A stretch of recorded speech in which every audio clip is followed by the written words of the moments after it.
Hi hello friends, super Kanmani സീരിയലിൻ്റെ latest episode റിവ്യൂയിലേക്ക് എല്ലാ കൂട്ടുകാർക്കും സ്വാഗതം. അങ്ങനെ തന്നെ കൺമണിയും അതുപോലെ തന്നെ കൃഷും കൂടി ഇരുന്ന് സംസാരിക്കുന്നുണ്ട്. അങ്ങനെ കൃഷിന് ഓയിൽമെൻ്റൊക്കെ പുരട്ടി കൊടുക്കാട്ടോ. സാറിൻ്റെ വേദന മാറിയോ എന്നൊക്കെ ചോദിക്കുന്നുണ്ട്. കാരണം എന്ന് വെച്ചിട്ടുണ്ടെങ്കിൽ കൃഷാണെങ്കിലോ കൺമണിയുടെ മുഖത്ത് മാത്രം നോക്കിക്കൊണ്ടിരിക്കുകയാണ്. എന്താ കൺമണി പറഞ്ഞതെന്ന് ചോദിക്കുമ്പോഴത്തേനും വേദന മാറിയോ സാർ എന്ന് ചോദിക്കുന്നു. മാറി കൺമണി എന്ന് പറയാണ്. അതിനുശേഷം തന്നെ സർ എന്നാൽ റെസ്റ്റ് ചെയ്തോളൂ, ഞാൻ അങ്ങോട്ട് പോവാമെന്ന് പറയുന്നു. അപ്പോഴത്തേനും കൺമണിയുടെ കഴുത്തിൽ ആ താലി കാണാം കേട്ടോ കൃഷി ചെയ്യുന്നത്. ഈ ചിരട്ട ഇതുവരെ ഊരി മാറ്റിയില്ലേ എന്നൊക്കെ വിചാരിക്കുന്നുണ്ട്. അതിനുശേഷം കൺമണി പോകുമ്പോഴത്തേനും ആ കല്യാണം നടന്ന കാര്യങ്ങളെല്ലാം തന്നെ കൃഷി ഓർത്തെടുക്കുന്നുണ്ട്. പിന്നീട് നമ്മുടെ ലക്ഷ്മി വിളിക്കുന്നുണ്ട് കേട്ടോ, ബലരാമൻ്റെ അനിയത്തി. എന്നിട്ട് കാര്യങ്ങളൊക്കെ പറയുന്നുണ്ട്. ഇപ്പോൾ കൺമണി കൃഷിൻ്റെ വീട്ടിലാണല്ലേ, എന്തായാലും നന്നായി. എപ്പോഴും കൃഷിൻ്റെയും അതുപോലെ തന്നെ കൃപയുടെ മേലൊരു കണ്ണ് വേണം, അതിന് കൺമണി അവിടെ ഉണ്ടാവണം, അല്ലെങ്കിൽ അവർക്ക് കൂടുതൽ ആപത്തുകൾ സംഭവിക്കും എന്നൊക്കെ പറയുന്നുണ്ട്. അപ്പോൾ നിങ്ങൾ ആരാണെന്ന് പറയൂ എന്ന് പറയുന്നു. കൃപയുടെ അവസ്ഥ ഇപ്പോൾ എങ്ങനെയുണ്ട്, അവർക്ക് കുഴപ്പമൊന്നുമില്ല എന്ന് പറയുന്നു. അങ്ങനെയാണെങ്കിൽ കൺമണീനെ അവിടെ നിന്ന് പോവരുത്, കൺമണി ഒരുപാട് ഇഷ്ടപ്പെടുന്ന ഒരാളാണ് ഞാൻ, അതുകൊണ്ട് തന്നെയാണ് പറഞ്ഞു തരുന്നത്, കൺമണി അവിടെ തന്നെ നിൽക്കണമെന്ന് പറയുന്നു. അങ്ങനെ ഒരു മുന്നറിയിപ്പ് കൊടുക്കുന്നുണ്ട്. ആ മുന്നറിയിപ്പ് കിട്ടുന്നതോടുകൂടി തന്നെ കൃഷ്ണൻ്റെ അടുത്തേക്ക് ഓടി ചെല്ലുകയാണ്. സാറിന് വേദന കുറവുണ്ടോ? ഓൾമെൻറ്റ് ഇപ്പോൾ പുരട്ടിയതല്ലേ ഉള്ളൂ കൺമണി, എങ്ങനെ പിന്നെ പെട്ടെന്ന് തന്നെ മാറൂ എന്ന് ചോദിക്കുന്നു. എന്ത് പറ്റി കൺമണി എന്ന് പറയുന്നു. ഒന്നുമില്ല സാർ റെസ്റ്റ് ചെയ്തോളൂ എന്ന് പറഞ്ഞിട്ട് റൂം അടച്ചിട്ട് പോകുന്നു. അന്വേഷണം തന്നെ ഒരു കത്തിയെടുത്ത് അവർക്ക് കാവലാളായി തന്നെ കൺമണി നിൽക്കുകയാണ്. ആ സമയത്ത് തന്നെയാണ് വാതിൽ കോളിംഗ് ബെൽ അടിക്കുന്നത്. അങ്ങനെ ചെന്ന് തുറക്കാനായിട്ട് നിൽക്കുമ്പോൾ ഒരു കത്തി എടുത്ത് പോകുന്നുണ്ട്. എന്ത് വന്നാലും നേരിടാനായിട്ട് കൺമണി ശ്രമിച്ചുകൊണ്ടിരിക്കുന്നു. അതിനുശേഷം തന്നെ തുറക്കുമ്പോൾ പോലീസുകാരാണ് കേട്ടോ. അപ്പോഴത്തേനും കൺമണിയോ, അപ്പോൾ കത്തി ബാക്കിലോട്ട് പിടിക്കുക കേട്ടോ ചെയ്യുന്നത്. എന്ത് കൺമണി കത്തിയൊക്കെ ആയിട്ട്? അല്ല, ഞാനിവിടുത്തെ കാവലാണിപ്പോൾ, എല്ലാം എനിക്ക് വേണം എന്ന രീതിയിലൊക്കെ സംസാരിക്കുന്നുണ്ട്. കൺമണി മാത്രമേ ഉള്ളൂ, ഇവിടുത്തെ ആളുകൾ എവിടെ? സാഗർ സർ അമ്പലത്തിൽ പോയതാണ് ഇവിടെ എല്ലാവരും. പിന്നെ അപ്പോഴേക്കും കൃഷി ഇറങ്ങി വരുന്നുണ്ട്. കൺമണിയല്ലേ പറഞ്ഞത് കൺമണി ഇവിടെ ഒറ്റയ്ക്കാണെന്നുള്ളത്? കൃഷി ഉണ്ടോ ഇവിടെ, കൃഷി സാറുണ്ടോ ഇവിടെ എന്ന് ചോദിക്കുന്നുണ്ട്. സാറിന് എന്താ വേണ്ടത്? നമ്മുടെ ആ ഒരു കേസിൻ്റെ പുതിയ അപ്ഡേഷൻ തരാൻ വേണ്ടി വന്നതാണെന്നൊക്കെ പറഞ്ഞു കൊടുക്കുന്നുണ്ട് കേട്ടോ. എന്തായാലും ലോപ്പസ് ഒരു മാനസിക രോഗിയാണെന്നുള്ളത് തെളിഞ്ഞിരിക്കുന്നു. അയാൾ ഹോസ്പിറ്റലൊക്കെ ചാടിക്കിടക്കാനൊക്കെ നോക്കിയിട്ടുണ്ടായിരുന്നു എന്നൊക്കെ പറയാട്ടോ ചെയ്യുന്നത്. അതുകൊണ്ട് അയാളെ ഇനി കുറ്റപ്പെടുത്താനായിട്ട് സാധിക്കില്ല എന്നും പറയുന്നു.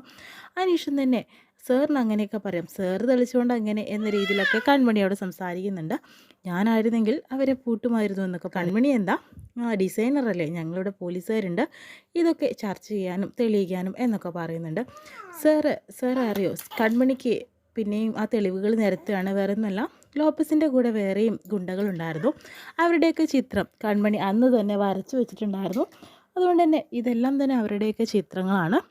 അതുകൊണ്ട് തന്നെ ഇവരെല്ലാവരും കൂടി ചേർന്നിട്ടാണ് ഞങ്ങളെ എയർപോർട്ടിൽ വെച്ചിട്ട് ആക്രമിക്കാനായിട്ട് വന്നിട്ടുണ്ടായിരുന്നതെന്നും കൺമണി പറയുന്നു. അന്വേഷണം തന്നെ ആ ഒരു ചിത്രങ്ങളൊക്കെ കാണിച്ചു കൊടുക്കുക കേട്ടോ ചെയ്യുന്നത്. ഇത് കൺമണിയുടെ നേരെ ആദ്യമേ ഉണ്ടായിരുന്നെങ്കിൽ എല്ലാ പ്രശ്നങ്ങൾക്കും പരിഹാരമായിരുന്നേന്. ആ ഒരു ബുക്ക് ഇങ്ങോട്ട് തരൂ, ഞങ്ങളിത് ഫോട്ടോസ്റ്റാറ്റ് എടുത്തിട്ട് തരാം എന്നൊക്കെ പറയാട്ടോ ചെയ്യുന്നത്. അതുകൊണ്ട് അവരെ പിടികൂടാൻ നോക്കാം. കൺമണി എന്തെങ്കിലും കാര്യമുണ്ടെങ്കിൽ നമ്മുടെ സ്റ്റേഷനിലേക്ക് ഒന്ന് വരണം കേട്ടോ എന്ന് പറയുന്നുണ്ട്. അതിനുശേഷം തന്നെ അവർ പോകുന്നു. വലിയ തെളിവുമായിട്ട് വന്നിരിക്കുകയാണെന്ന രീതിയിലൊക്കെ അവിടെ സംസാരിക്കുകയാണ് കേട്ടോ ചെയ്യുന്നത്.